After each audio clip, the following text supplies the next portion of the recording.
Welcome to Reading the Bible with Pastor. Today we're on Exodus chapter 25. And here we're going to read about the instructions and preparation for the tabernacle. Now, tabernacle is just a fancy word for meaning tent. But here we use tabernacle to represent or to mean the one tent that the Lord is going to use to be with his people in the midst of them, and there the people are going to make sacrifices at. Now the tabernacle, its layout, will be the same layout as the temple that's going to be built in Jerusalem as well.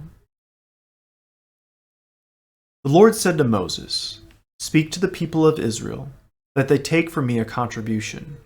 From every man whose heart moves him, you shall receive the contribution for me. And this is the contribution that you shall receive from them: gold, silver, and bronze, blue and purple and scarlet yarns, and fine twined linen, goat's hair, tanned ram skins, goat skins, acacia wood, oil for the lamps, spices for the anointing oil and for the fragrant incense, onyx stones, and stones for setting, for the ephod and for the breastplate. And let them make me a sanctuary, that I may dwell in their midst, exactly as I show you concerning the pattern of the tabernacle, and all of its furniture, so you shall make it." Now the other odd word in here is ephod. Now the ephod is kind of like an apron that the high priest will wear. And we'll read more about that in chapter 28 of Exodus. Now, our next portion that we move into is the Ark of the Covenant. And this is the instruction for making that ark. "They shall make an ark of acacia wood. 2 cubits and a half shall be its length, 1 cubit and a half its breadth, and 1 cubit and a half its height." Now, a cubit is measured from the elbow to the tips of the fingers, and that ends up being about 18 inches.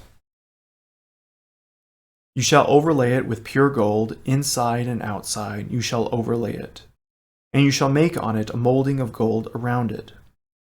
You shall cast 4 rings of gold for it, and put on them its 4 feet, 2 rings on the one side of it, and 2 rings on the other side of it. You shall make poles of acacia wood, and overlay them with gold.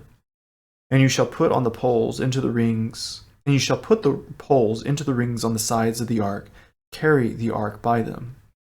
The poles shall remain in the rings of the ark, they shall not be taken from it.